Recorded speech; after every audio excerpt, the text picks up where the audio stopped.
প্রথমবারের মতো ঢাকায় চলচ্চিত্রের শীর্ষ নায়ক শাকিব খানের সঙ্গে জুটি বেঁধে অভিনয় করেন ওপার বাংলার অভিনেত্রী ইথিকা পাল।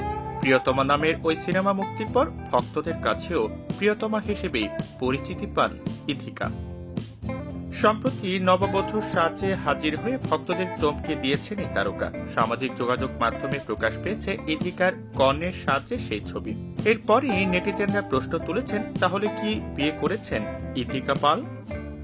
টলি অনলাইন নামে পাপারাজ্জিদের একটি ইনস্টাগ্রাম অ্যাকাউন্টে রোববার ব্রাইডাল লুকে ইথিকার ছবি শেয়ার করা হয়েছে, যেখানে নায়িকাকে সাংবাদিকদের প্রশ্ন করতে শোনা যায়, এত সাজসজ্জা কেন?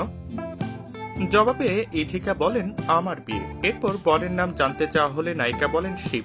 শিব মানে মহাদেব। দেবতার নাম উল্লেখ করে ঠাট্টা করে জবাব দেন ইথিকা। এদিনের ভিডিওতে মেরুন রঙের ভারী লেহেঙ্গা পরিহিত অবস্থায় দেখা গেল ইথিকার। টিপনেক ব্লাউজ আর ভারী নেকপিসে একদম রয়্যাল লুক ছিল অভিনেত্রীর।